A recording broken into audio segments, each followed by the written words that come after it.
Hello. So regarding the maturity of markets, what we can see is that markets have different phases in their deregulation. So you start from a regulated market, and then at some phase there is a deregulation process which is set in motion.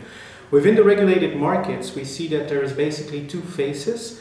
In one phase, a market is fully regulated. It means that you just have a regulated tariff and there is nothing at all that you can do about it. You can only keep track of the changes to the regulated tariff. In some markets, like in many states of the US, for example, the market is regulated, but there are possibilities of optimizing your price. Like, for example, you can optimize your contracted capacity, or you can market your interruptibility, your flexible demand. So a third phase is a phase in which the market starts to be deregulated. So there is a law being voted and the first steps are taken towards an open, liberalized, deregulated market. Mexico is an example of a market in that phase. And then within the deregulated market, you of course in the end up with a fully mature deregulated market. That's what we have in many countries of Europe and in many states of the US at this moment.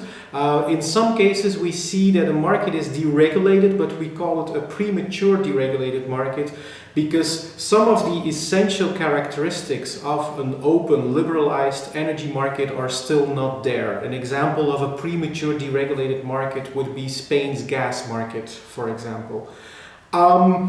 What we do with our matrix is we are going to have a look at some different aspects of markets, and markets are mostly within the circumscription of one country. So we look at all those countries and then we rate them on a few different aspects. So the aspects on which we rate them is first of all the regulatory framework. So is there a law in place regarding deregulation, yes or no?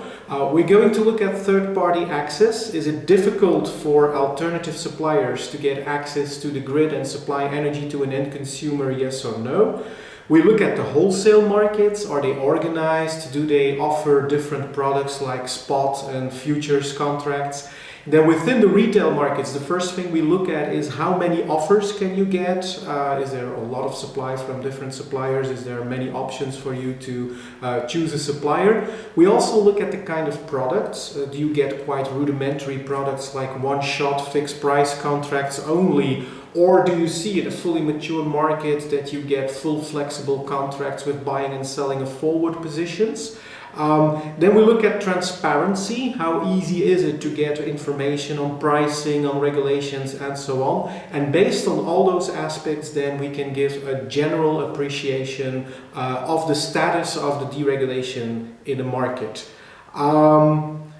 So if we look at the example of Germany, the gas market then, for example, then it's clear that on all of these aspects, Germany at this moment is scoring the mature deregulated market rate. So German gas market clearly is a mature deregulated market.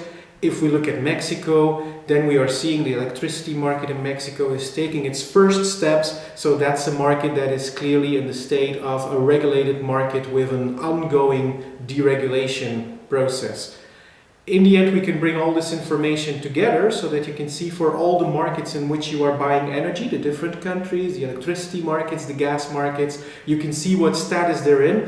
And the interesting thing with this matrix is that based on this, you can then diversify your approach.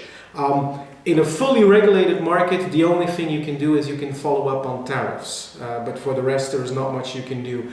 If there is room for maneuver, then you can start doing some things like exemptions management. Maybe there's a possibility to get a reduction on part of the regulated tariff. Is there a capacity optimization? Can you do tariff optimizations, etc.? And very often room for maneuver can also mean that you can sign a PPA, a power purchase agreement, with someone that has a solar farm, for example, that is producing solar energy in the neighborhood. So that's also something you can look into. Can you produce the energy yourself, and how does it work, or can you close PPAs?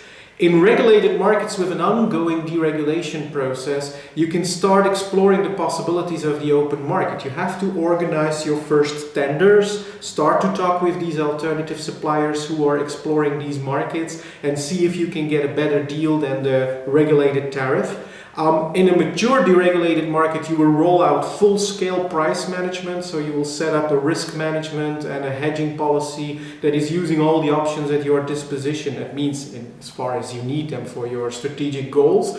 In a premature deregulated market, of course, you need to look what you can do. You need to look what is possible, what suppliers and eventual third parties can offer to you, so that you can roll out maybe a condensed version of your price management, because you have to take into account the restrictions of a premature market. So definitely this matrix is giving you a very deep insight into your markets wherever they are on the globe. You can go and have a look into them with this matrix to see what the status is, so that your strategic approach to buying energy in each market is geared up to the specific circumstances in that market.